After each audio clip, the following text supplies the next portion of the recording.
Hi, today we're dealing with 12 drummers drumming.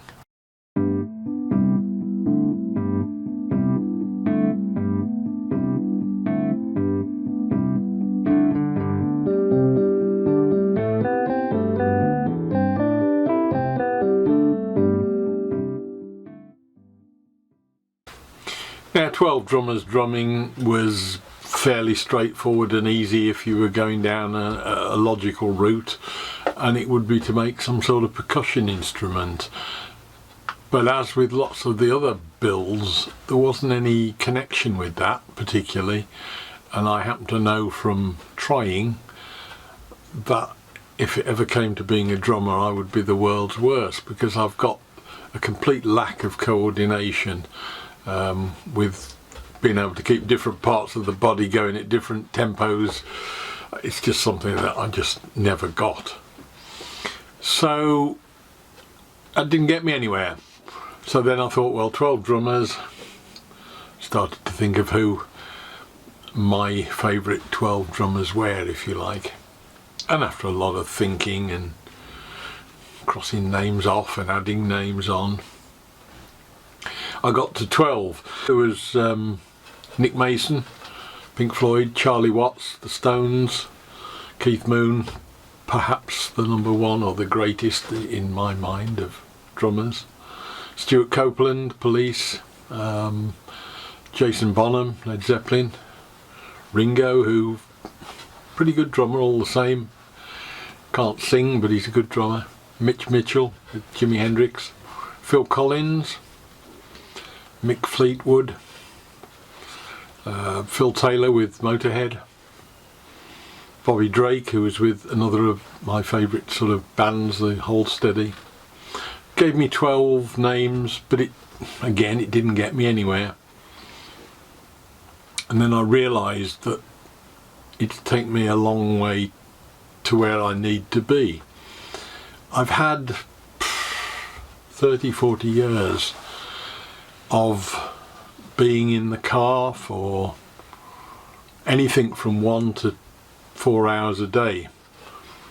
In most of the latter 20 years or so, I was doing probably 2 hours commute each way from work.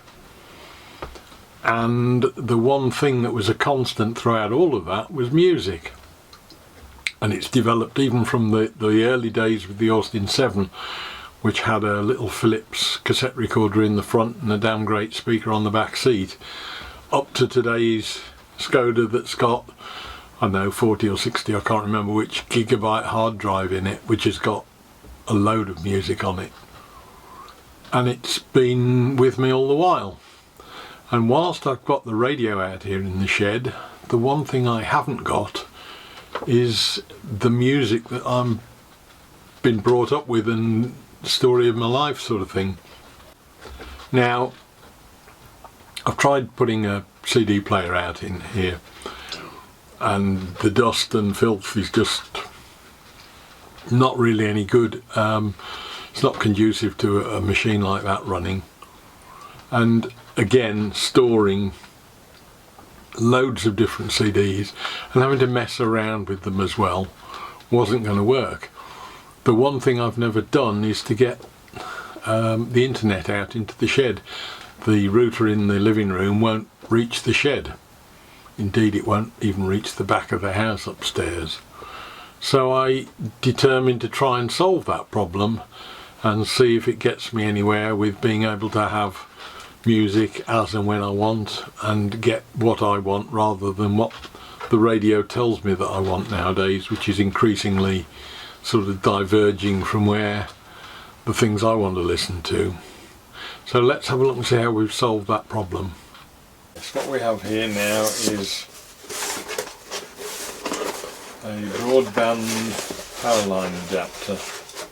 This is to get broadband into the shed. I hope. Something I don't know anything about. One thing that's been missing for a long while is music in here other than what's on the radio, and that's somebody else's choice, not mine. So we've got a BT power button thing. And we've got another one, wireless link, and I think the intention is that you plug one of these in either attached to your router or close to your router, and that basically converts the Wi-Fi signal into a signal that runs through your existing mains wiring and then comes out at the other end and throws it back out as a Wi-Fi signal. That, I think, is the theory. Now there's no instructions with this, so it looks like I'm going to have to have a look on the internet and see how it works. There's a small card in there which has got wireless key and an admin password.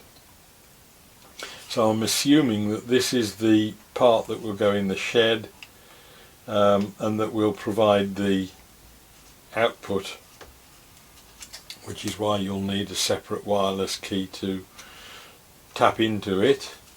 And I'm assuming therefore that that one is the broadband, yes, extender link. So I'm assuming I just plug that in, put the Ethernet cable into that and into the router and plug it in and go. It's difficult to know exactly, but I shall go and have a look at in the house on the internet and see if I can find anything in there on them, and we'll see how difficult or easy it is to make it work.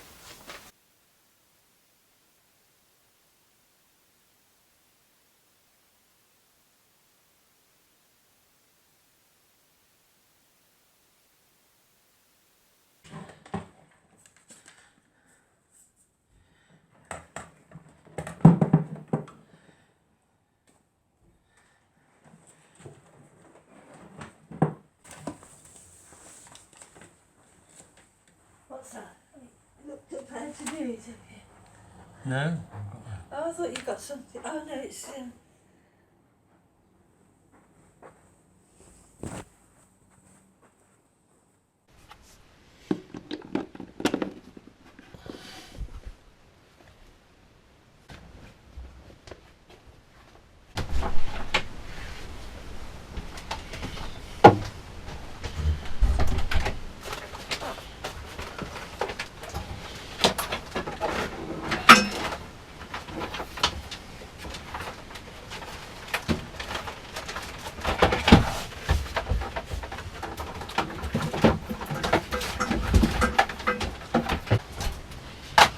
So here we are, probably not the best environment for a computer. I will have to watch the amount of dust that gets into the cooling fan on it, but it's an old one from in the house, so it won't really matter. But it does grant me that access to the internet. The only problem is it is creating more junk within the shed, and it's taking up a valuable socket outlet. But hopefully, if we now have a look at the internet options, we found a hotspot, which is what we want. Connect automatically. I assume it will need a key code, which is contained in a little card on the back. Yes, here it is, security key. So all I need to do is put that key in. Enter. Connecting to HomeSpot.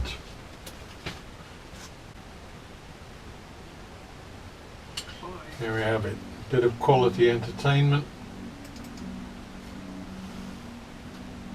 Some bloke in a small shed. So there we are. It's not really a build this time, although it hopefully will facilitate builds for years to come. I hadn't realised and hadn't noticed that for the last 2 years or so since I've had the shed and I've been out here rather than working in the house, quite how much I'd missed that ability to have the music that I want. And I hope that will give me some sort of support and impetus to come out here and work harder. So it's been very worthwhile from that point of view. Hope you enjoyed the video. It may be of interest for anybody that wants to get their Wi-Fi out into the shed. This is effectively working by just connecting a plug into a socket that connects into the mains, and then it uses the mains wiring in the house to multiplex the signal down that wire, and then you've got a transmitter at the other end, be it in the shed or in my case it's out in the conservatory, but it's somewhere where you can pick it up from there. Hope it was of interest. Tomorrow I'm just going to do a quick sum up and we'll see you then hopefully. Bye!